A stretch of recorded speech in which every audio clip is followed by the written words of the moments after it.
할렐루야. 지난 시간에는 변화산과 예수 그리스도라는 제목의 말씀을 드렸습니다. 예수님께서 변화산에서 변화하신 것은 우리도 언젠가는 그 예수님처럼 변화된 모습으로 천국에서 살 것인 것을 미리 예고편으로 보여준 것이다 라고 말씀드렸습니다. 예수님께서 고난당하시고 죽으시고 또 부활하실 것에 대해서 말씀하셨지만 제자들은 그것을 믿지 못했고, 그래서 믿지 못하는 제자들에게 확실하게 부활의 모습을 보여주심으로써 그의 말씀을 믿게 하시는 것이 변화사는 사건이다 라는 말씀드렸습니다. 그리고 우리는 예수님께서 변화된 모습은 보여주지 않지만 성경에 기록해서 우리 그 사실을 알려둠으로 인해서 눈으로 보는 것보다는 기록한 말씀을 듣는 우리들이 더 큰 믿음을 가지고 우리가 모두 변화될 것을 믿으며 살아갈 것에 대해서 말씀을 드렸습니다. 오늘은 감람산과 예수 그리스도라는 제목으로 말씀드립니다. 그동안 우리는 그 성경에 등장한 산들을 통해서 그 산들에서 있었던 일이 예수 그리스도와 어떻게 연결됐는가 살펴봤습니다. 오늘은 마지막 시간으로 감람산에 있었던 일과 예수 그리스도의 관계를 살펴보고 은혜를 나누려고 합니다. 그동안 여러 산에 오르내리시느라고 고생하셨습니다.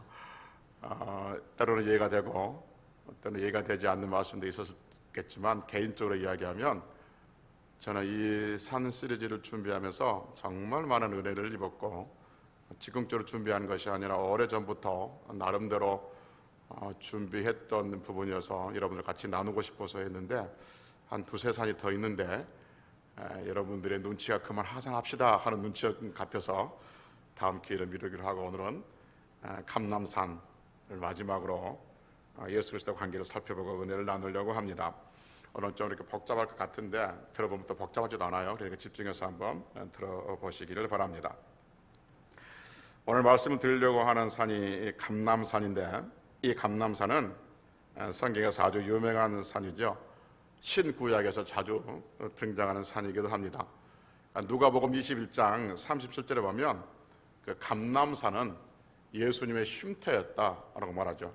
그래서 누가복음 21장 37절에 보면 이렇게 말씀합니다. 예수님께서 낮에는 성전에서 가르치시고 밤에는 나가 감람원이라는 산에서 쉬셨다, 이렇게 말씀하고 있습니다.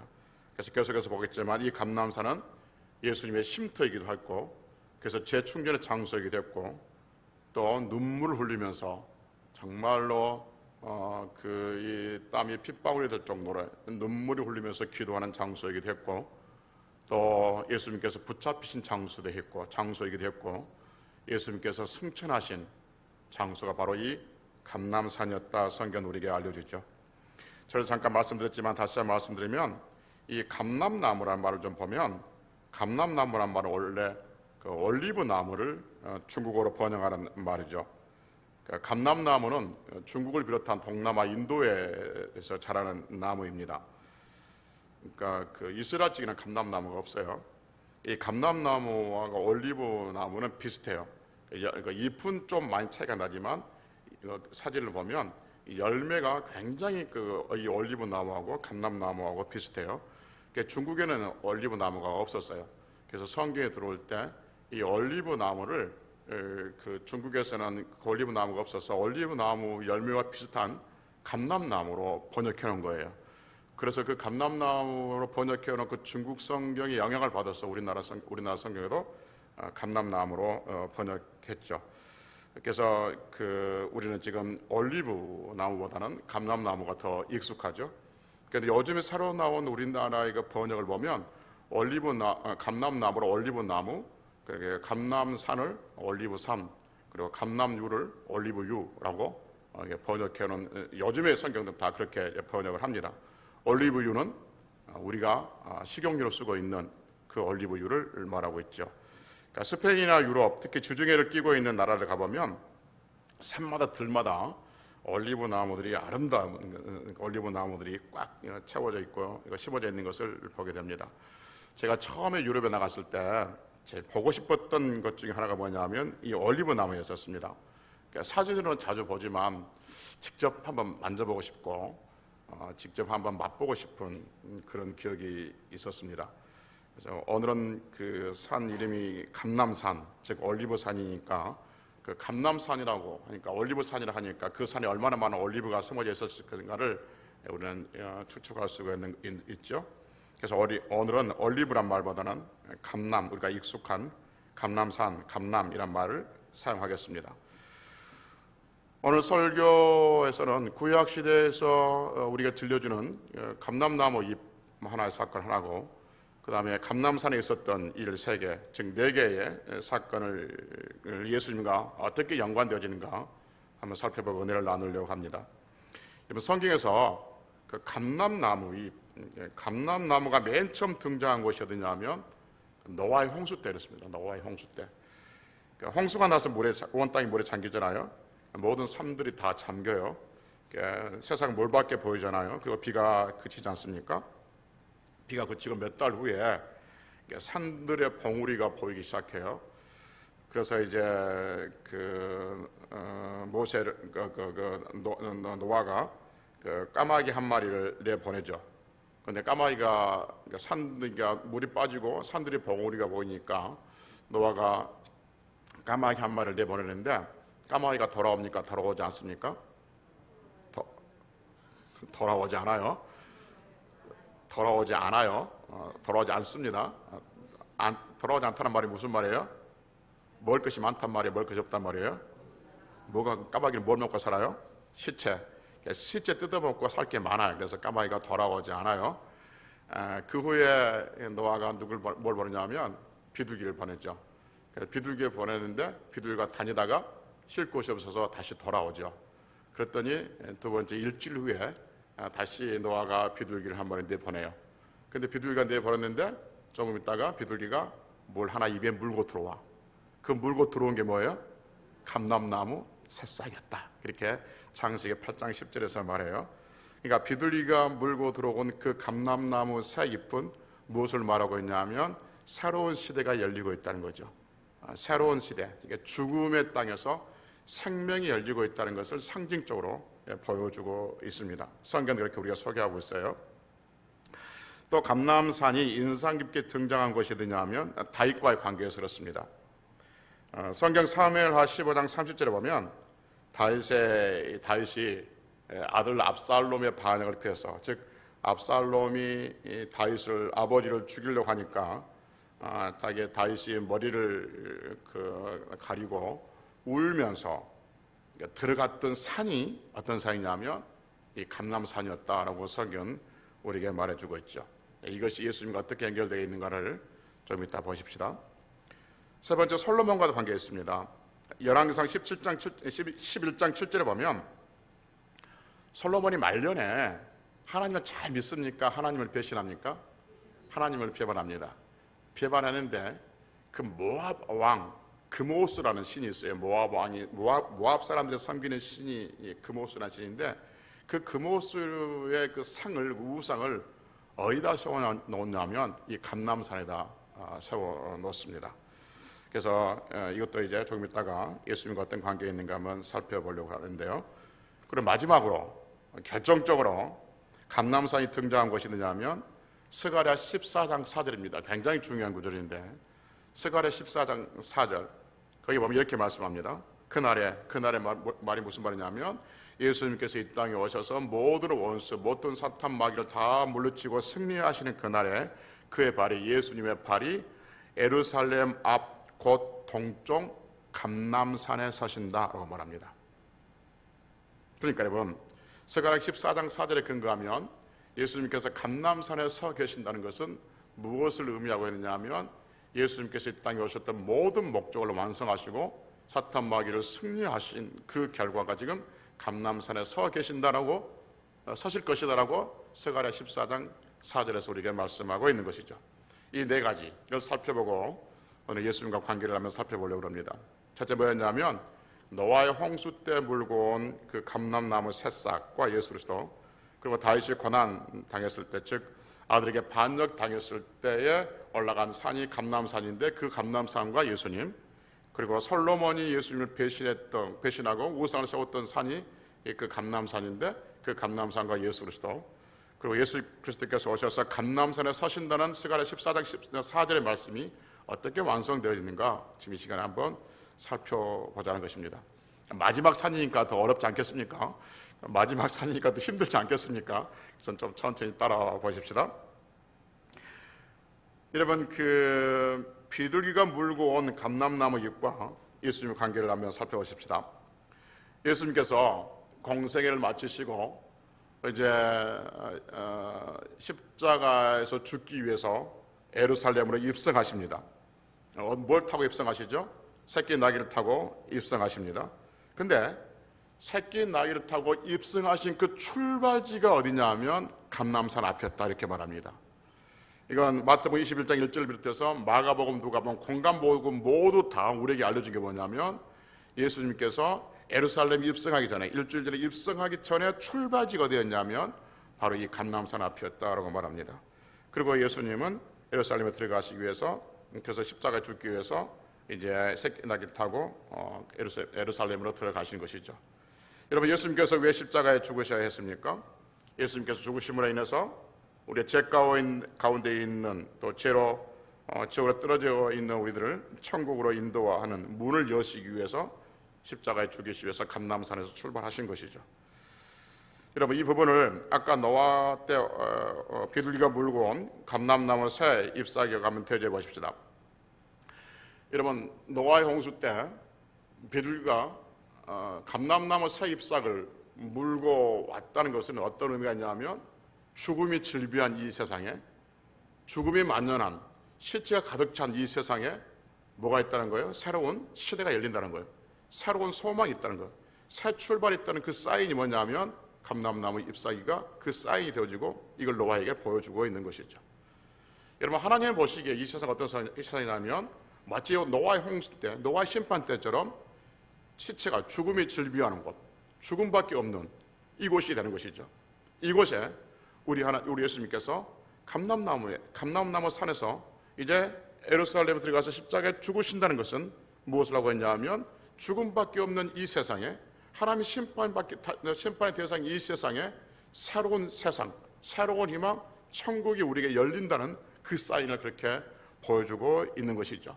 그래서 노아 시대에 그 비둘기가 물고 온 그 새 잎사귀는, 감람나무 새 잎사귀는 새로운 세상, 죽음 있는 곳에 새로운 세상이, 새로운 희망이 생겼다는 것을 보여주는 것처럼 예수 그리스도께서 죽으시기 위해서 감람산에서 출발했다는 것은 새로운 시대, 영원한 천국의 문이 열린다는 것을 우리에게 알려주고 있는 좋은 사인, 좋은 비교가 되어지고 있는 것이죠. 두 번째, 다윗이 아들 압살롬에게 반역을 당해서 죽음으로 몰려갈 때 울면서 들어가는 산이 감람산이었다는 부분도 한번 보십시다. 여러분, 예수님께서 제자들과 최후의 만찬을 하시고 잡히시기 전날 밤에 들어가셔서 기도했던 곳이 어디입니까? 무슨 동산? 겟세마네 동산. 겟세마네 동산은 어디에 있다고요? 감람산 안에 겟세마네 동산이 있다고 그랬어요. 여러분, 까딱고개는 어디 있어요? 무슨 산 있죠? 그러니까 누가 까딱고개 어쩌고저쩌고 하면 우리 머릿속에 뭐가 생각나죠? 무슨 산이 생각나죠? 그러니까 겟세마네 동산 그러면 뭐가 생각나냐면 당연히 감람산이 생각나는 것이죠. 그래서 예수님께서는 이 겟세마네 동산에서 울면서 기도했죠. 좀 넓혀보면 그게 어디냐면 감람산이었다는 것이죠. 여러분, 예수님께서 잡히시기 전날 밤에 사람들이 예수님을 죽이려고 잡으러 왔는데 잡히시기 전날 밤에 울면서 기도했던 것이 감람산이었죠. 다윗이 자기 아들, 그 아들이 어떤 아들이냐면 사랑했던 아들, 가장 사랑했던 아들 압살롬이 자기를 죽이려고 하니까 다윗이 울면서 들어갔던 곳이 어디냐면 감람산이었다라고 성경은 우리에게 말해주고 있습니다. 다윗을 죽이려고 했던 그 압살롬은 다윗과 어떤 관계였냐면 부자지간이기도 했지만 다윗이 가장 사랑했던 그 멋진 아들이었던 거죠. 그래서 저는 몇 번 말씀드렸지만 창세기 14장 25절에 보면 압살롬은 온 이스라엘에 압살롬 같이 아름다운 사람이 없었다 할 정도로 그의 외모가 출중했다라고 말해주고 있습니다. 그리고 압살롬은 굉장히 통솔력이 있었고 리더십이 있어서 백성들의 마음을 훔치고 여론을 모을 줄 아는 굉장히 어떤 그 리더십이 강했던 인물이기도 하고 잘생겼던 인물이기도 하는 것이죠. 그런데 이 잘난 아들이 자기 아버지를 죽이려고 하는 거죠. 나중에 이제 다윗 군사들이 그 압살롬을 반역자를 죽이지 않습니까? 그 압살롬이 자기 아들이 죽었다는 소리를 듣고 다윗이 뭐라고 하냐면 그 자식 나 죽이려고 하는 예비를 죽이려고 하는 자식 잘 죽었다고 이야기하는 것이 아니라 뭐라고 이야기를 하냐면 사무엘하 18장 33절에 보면 내 아들 압살롬아 내 아들 압살롬아 차라리 내가 너를 대신하여 죽었더라면 하고 통곡을 했다라고 우리에게 알려주고 있습니다. 굉장히 사랑했던 아들이란 말이에요. 그러니까 이렇게 다윗은 자기가 사랑했던 그 아들 압살롬 위에서 죽음으로 몰아가고 있고 죽음으로 들어가고 있는 것이죠. 여러분, 예수님과 우리는 어떤 관계였냐는 거죠. 예수님과 우리는 어떤 관계냐면 요한복음 1장에 보니까 하나님께서 세상을 창조하실 때 또 하나님께서 여러분과 저를 만드실 때 누구로 인해서 만드셨냐면 예수님으로 인해서 예수님 안에서 우리를 창조하셨고 우리를 만드셨다라고 말씀하고 있습니다. 할렐루야. 그러니까 예수님으로 인해서 예수님 안에서 세상을 만드시고 세상을 창조하셨어요. 그러니까 예수님께서 이 땅을 보실 때 얼마나 사랑스러운 존재였고 사랑스러운 땅이었겠냐는 것이죠. 그런데 예수님께서 창조주이신 그 예수님께서 이 땅에 들어오실 때 자기 안에서 지음받은 이 백성들, 자기 안에서 지음받은 이 사람들이 예수님을 영접했는가 배척했는가? 영접하지 아니했다라고 말합니다. 영접하지 아니하는 것을 끝나는 것이 아니라 자기 안에서 지음받은 사랑했던 그 사람들이 예수님을 죽이려고 하는 것이죠. 그리고 결국 죽였습니다. 마치 다윗이 그토록 사랑했던 아들 압살롬이 자기 아버지를 죽이려고 했던 것처럼 하나님께서 예수님을 통해서 우리를 창조하셨던 하나님의 백성, 예수님의 백성, 그 백성들이 사랑했던 백성들이 예수님을 죽이려고 하는 것과 같은 것이죠. 그래서 다윗이 죽음을 아들에게 반열돼서 울면서 감람산에 들어갔듯이 예수님도 자기 백성, 자기가 안에 창조하는 그 사람들이 죽이려고 잡으려고 할 때 겟세마네 동산에서 울면서 기도했고 그것이 얼마나 피맺힌 기도였던지 땀방울이 핏방울 될 정도로 우셨다라고 우리에게 말씀해 주고 있는 것이죠. 세 번째, 솔로몬의 우상 숭배를 봅시다. 솔로몬의 배신을 봅시다. 솔로몬이 감람산에다 모압의 신 그못을 위해서 산당을 지었다고 말씀했었습니다. 이건 여러분 아무리 생각해도 어떤 방식으로 생각해도 배신입니다. 배반이죠. 여러분 우리가 아는 것처럼 이 세상의 사람들 중에 솔로몬처럼 하나님의 은혜를 입은 자가 어디 있습니까? 그는 지혜뿐만 아니라 부와 귀도 하나님 앞에 받은 사람이었고 그 인류 역사상 가장 부한 자 아담 빼놓고 아담이 제일 부자라고 그랬죠. 이 세상에서 아담의 이 지구 전체가 누구 거였었어요? 아담 거였었어요. 하여튼 인류 역사상 가장 부한 자가 솔로몬이었고 인류 역사상 가장 지혜로운 자가 솔로몬이었었습니다. 그런데 이 솔로몬은 말년에 하나님을 배신하고 그 감람산에다가 하나님께 나중에 예수님께서 울면서 기도했던 그 감람산에다가 우상을 세워놨죠. 울면서 기도했던 그 감람산 안에 겟세마네 동산에 예수님께 잡히시던 밤에 울면서 기도하고 난 다음에 누가 찾아옵니까? 갑자기 질문에 당황하셨습니까? 가룟 유다가 찾아오죠. 가룟 유다가. 가룟 유다는 그 성찬식 성찬식 아니라 최후 만찬 하는 도중에 가룟 유다가 나가죠. 그리고 예수님께서 울면서 기도하는 그 제자들 놓고 울면서 기도하는 그 자리에 군인들을 데리고 찾아옵니다. 가룟 유다가 찾아오죠. 여러분, 가룟 유다는 예수님께 미움받은 사람이었습니까? 사랑스러움을 입은 자였습니까? 사랑스러움을 입은 자였습니다. 예수님이 가룟 유다를 사랑하셨어요. 어떻게 사랑했는 걸 알 수 있냐면 요한복음 14장 1절에 보니까 예수님은 자기 사람을 사랑하시되 끝까지 사랑하셨다고 그랬어요. 그리고 예수님께서 제자들 발을 씻기실 때 가룟 유다 너는 미웁다 너는 팔 것이다 라고 제껴놓은 것이 아니라 가룟 유다의 발까지 씻어주셨습니다. 가룟 유다는 예수님의 신임을 입었고 예수님의 사랑을 입었습니다. 그래서 우리가 아는 것처럼 가룟 유다는 예수 공동체의 그 재정을 맡아서 수고했던 사람인 것이죠.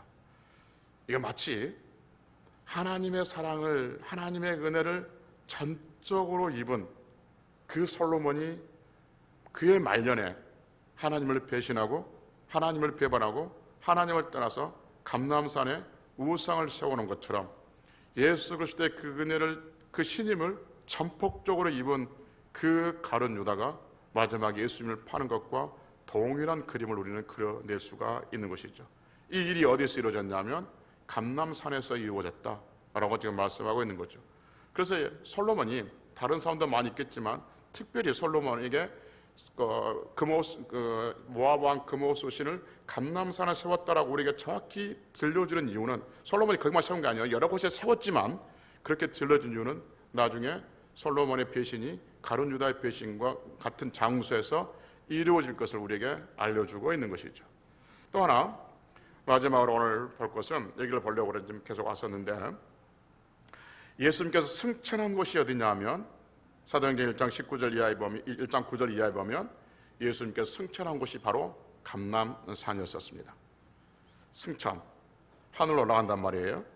여러분, 예수님께서 이 땅에 오셨을 때 누구의 배웅을 받고 오셨냐면 천군 천사들의 배웅을 받고 이 땅에 오셨죠. 그리고 지금은 이 감람산에서 누구의 배웅을 받고 하늘로 올라가시냐면 제자들, 그리고 갈릴리 사람들의 배웅을 받고 하늘로 올라가십니다. 여러분, 예수님께서 이 땅에 오신 이유가 뭡니까? 자꾸 묻지만 예수님께서 이 땅에 오신 이유는 예수님께서 우리 죄를 해결하시고 원수되었던 하나님과 우리 사이를 화목하게 하기 위해서 이 땅에 오셨습니다. 그러면 여러분, 이제 예수님께서 다시 하늘로 올라가시기 위해서, 즉 승천하시기 위해서 감람산에 서 계셨다는 것은, 서 계시고 있다는 것은, 우리가 조금 전에 스가랴 14장 4절에서 말씀했던 것처럼 예수님께서 이 땅에 오셨고, 그리고 이제 그 사역을 끝내고 감람산에 서 계신다는 것은, 승천하시기 위해 서 계신다는 것은 예수님께서 이 땅에 오신 목적을 다 다 이루었다는 거예요? 실패했다는 거예요? 이루었다는 거예요. 다 이루었다는 거예요. 이제 성취했다는 거예요. 예수님께서 이 땅에 오신 목적을 성취했다는 거예요. 다 이루었다는 거예요. 예수님께서 이 땅에 오신 목적이 뭐라고요? 여러 가지겠지만 하나님과 우리 사이, 원수된 우리 사이를 화목케 하셨다는 거죠. 자신의 죽음으로, 자신의 피로 원수된 하나님과 우리 사이를 화목케 하시기 위해서 이 땅에 오셨는데 그 화목케 하심을 다 이루신 거예요. 그리고 그래서 스가랴 14장 4절에 뭐냐면, 그날에 예수님께서 그의 발이, 그러니까 예수의 발이, 그러니까 모든 일을 다 성취하신 다음에 그의 발이 감람산에 서실 것이다 라는 그 말씀을 이루시기 위해서, 그래서 반대로 뒤집어보면 지금 예수님께서 감람산에 승천하시기 위해서 서 계신 것은 스가랴 14장 14절의 말씀을 이루시기 위해서 지금 서 계신 거죠. 그렇다면 예수님께서 이 땅에 오신 목적을 완전하게 성취했었고, 그 성취로 말미암아 여러분과 저는 하나님과 화목하게 되어지고 하나님의 자녀로 살아가게 되어지고 하나님을 아버지라 부르고 살고 있고 하나님 앞에 기도하며 그렇게 살아갈 수 있는 은혜를 입게 된 줄로 믿습니다. 여러분, 다시 질문을 드리면, 그럼 예수님께서 승천하시기 위해서 여러 산도 많을 텐데, 헬몬산도 있고 다볼산도 있고 뭐 기억이 안 나겠지만 하여튼 이런 산도 많을 텐데 왜 하필 감람산에 서셨을까요? 말씀드렸잖아요. 스가랴 14장 14절의 말씀, 스가랴 14장 4절의 말씀에서 그날에 그의 발이, 그날에 모든 일을 성취하신 다음에 예수님의 발이 감람산에 서실 것이다. 그래서 감람산에 서 계시면, 만약 예수님께서 승천하시기 위해서 다른 다볼산이라든지 저 위에 헬몬산이 다른 산에 서 있으면 이게 다 이루고 가셨나, 못 이루고 가셨나, 그냥 왔다 그냥 가셨나, 오셔가지고 안 되겠다 그리고 가셨나, 이게 헷갈린단 말이에요. 그런데 감람산에 딱 서신 거 보니까 스가랴 14장 14절 말씀, 그날에 승천하고, 아니 그날에 오셔서 다 모든 것을 성취하시고 이제 완성하시고 하늘로 가시구나 라는 것을 성경을 아는 사람들은 감람산에 예수님께서 승천하시고 서 계신 그 모습만 봐도 완성했다는 것을, 성취했다는 것을 알려주게 되는 거죠. 그래서 예수님은 감람산에서 승천하신 모습을 우리에게 보여주고 있는 것이죠. 그래서 예수님의 그 승천한 모습이 감람산이었고, 감람산은 그래서 승리의 장소가 되는 것이죠. 그래서 감람산은 쉼의 장소이기도 하고, 감람산은 고난과 배신과 눈물이 있는 장소이기도 하지만, 또한 사탄으로부터, 죄로부터 승리를 담고 있는 장소이기도 합니다. 여기까지 감람산과 예수님에 대해서 말씀드렸는데, 진짜 오늘 설교는 여기서부터입니다. 이보다 더 중요한 것은 감람산을 우리가 기억해야 할 이유가 있습니다. 그 기억할 이유가 뭐냐면, 감람산에서 우리에게 주신 약속이 있기 때문에 그렇습니다. 승천하실 때 하늘의 천사를 통해 하나님께서 우리에게 약속을 주셨습니다.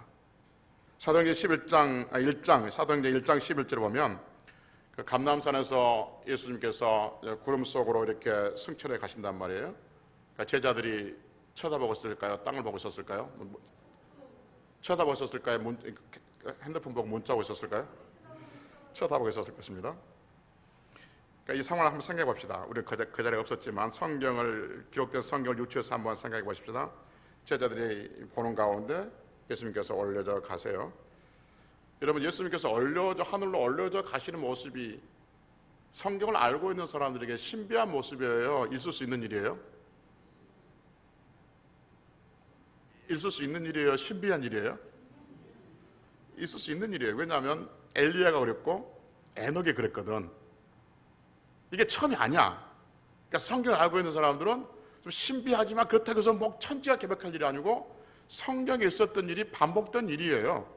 그러니까 있을 수 있는 일이에요. 그럼에도 불구하고 자기의 선생이 올라간단 말이에요. 그러면 그때 제자들의 모습 어땠을까? 이렇게 올라가시니까 구름이 예수님을 덮잖아요. 그러면 예수님이 이제 안 보이세요. 그러니까 가자, 다 가셨다, 이제 우리 가자. 그렇게 여러분, 야 갑시다, 이제 다 가셨는데 뭘 있어, 갑시다 할 것 같아요? 아니면 계속 쳐다보고 있을 것 같아요? 그렇죠. 계속 쳐다보고 있지 않겠습니까? 그 제자들도 그랬어요. 안 보이는데 계속 쳐다보고 있어요. 계속 쳐다보고 있으니까 하나님께서 답답하셨던 것 같아. 그래서 천사를 통해서 이렇게 말해요. 자세히 쳐다보고 있으니까. 사도행전 1장 11절 보면, 볼까요 우리? 사도행전 1장 11절 다 펴져 있죠? 사도행전 1장 11절. 올라가실 때 제자들이 자세히 하늘을 쳐다보고 있는데 흰 옷 입은 두 사람이 그들 곁에 서서 이르되, 시작, 이르되 갈릴리 사람들아 어찌하여 서서 하늘을 쳐다보느냐? 너희 가운데서 하늘로 올려주신 이 예수는 하늘로 가심을 본 그대로 오시리라 했느니라. 아멘. 이게 감람산에서 우리에게 주신 약속입니다. 감람산에서 우리에게 주신 약속. 하늘로 올려주신 이 예수는 하늘로 가심을 본 그대로 오시리라. 이게 여러분과 저에게 주신 약속이에요. 그래서 감람산에서 우리가 예수님께서 지난 구약에서 어떻게 이루어지는 것도 중요하게 봤지만, 제가 굳이 구약에서 감람산에서 있었던 일들이 예수님께 이루어졌다는 것을 굳이 확인하고 있는 것은, 그렇게 구약에서 말씀하셨던 것이 예수님을 통해서 이루어졌던 것처럼 감람산에서 지금 우리에게 말씀하신 이 말씀, 하늘로 올려오신 예수는 우리가 본 그대로 다시 오신다는 이 약속을 우리가 지금 받고 있고, 이 말씀대로 반드시 이루어진다는 것을 알려주시고 선포하기 위해서 구약에서 감람산에 있었던 일들을 여러분들에게 알려주었던 것이죠. 사랑하는 성도 여러분, 하나님의 약속은 반드시 이루어진 줄로 믿습니다. 성경은 감람산에서 우리에게 말씀하셨습니다. 구약의 수많은 감람산에서 있었던 이야기를 예수님 통해서 완성했듯이 새로운 감람산에서 우리에게 약속해 주셨습니다. 승천하시면서, 감람산에서 승천하면서 우리에게 주신 약속이 뭐냐면 다시 오신다는 거죠. 다시 오신다. 다시 오신다는 그 약속은 반드시 이루어질 줄로 믿습니다. 그래서 우리는 다시 오실 예수 그리스도를 바라보며 우리는 우리 남은 날들을 힘있게 살아가고 있는 것이죠. 여러분, 자주 말씀드리지만 사람들이 믿든지 안 믿든지 천국은 실제 존재하는 것입니다. 천국은 가상의 존재가 아니에요. 천국의 가상의 존재, 사람이 만들어내는 그러한 공간이 아니라 실제 존재하고 있는 아름다운 하나님의 집, 하나님의 나라, 하나님의 다스리는 곳입니다. 천국은 실제 장소예요. 장소. 천국, 하나님의 나라, 하나님의 나라. 여러분, 나라 할 때 세 가지가 요건이 충족돼야 한다고 했잖아요. 나라 할 때 뭐가요? 땅, 백성, 주권, 헌법, 주권. 천국 그런 마찬가지. 천국 가면 천국의 땅 실제 존재하고 있어요. 그 다음에 하나님이 다스리는 그 곳이에요. 그리고 우리는 백성으로서 그 나라에 참여하게 될 줄로 믿습니다.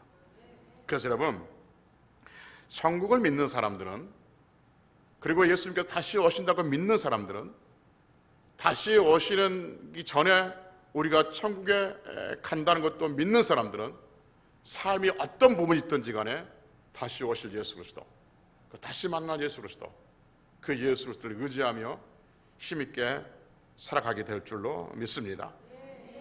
여러분, 예수님이 어디에서 승천하셔서 천국으로 들어가셨습니까? 감람산. 그러면 여러분, 여러분과 저는 어디에서 천국으로 들어가겠습니까? 뭐 어려운 게 아니고 쉬운 대답이에요. 지금 이 땅에서, 지금 이 땅에서 여러분들이 밟고 있는 그 땅, 그곳이 그 집일지 병원일지는 모르겠어요. 가장 좋은 곳은 예배하다 가면 가장 좋겠지만, 여기서, 그럼 여기가 뭐예요?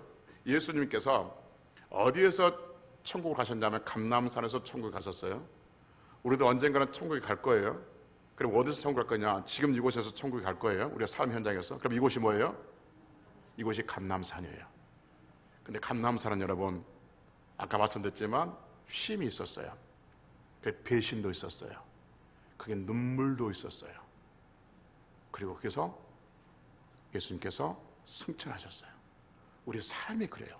이것이 감람산이에요. 우리 삶이 그래. 여기서도 쉼이 있어. 하루 종일 수고하고 예수고 저녁에 잠자리에서 쉼이 있어. 어떤 일로 위로를 받아. 그리고 사람들의 배신도 있어. 전혀 배신하지 않을 것 같은 사람, 진짜 저 사람은 배신하지 않을 것 같은 사람, 진짜 친밀한 사람, 진짜 가까운 사람, 정말 내가 최선을 다해줬는데 배신한 사람이 있어요. 감람산이어서 그래요. 눈물이 있어. 아픔이 있어. 자녀들을 위해서 아픔이 있고 고통이 있고. 왜 그럴까? 이거 감람산이어서 그래. 여기서 하나님 나라로 갈 곳이기 때문에 그래. 그래서 감람산에는 쉼이 있고 배신이 있고 눈물이 있고 고통이 있었지만, 결국 거기서 하늘나라로 가신 그 예수의 모습을 본다면 우리의 삶이 지금 여기가 감람산이에요. 우리 삶의 여기가 지금 감람산이어서 이곳을 많이 잃다 할지라도 결국 우리는 이곳에서 하나님 나라로 가게 될 줄로 믿습니다.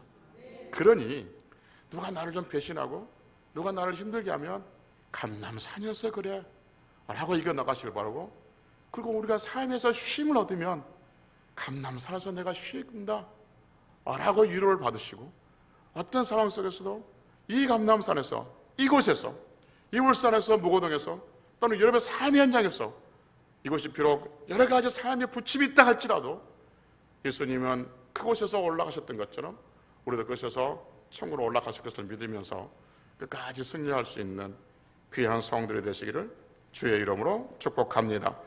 기도하시겠습니다.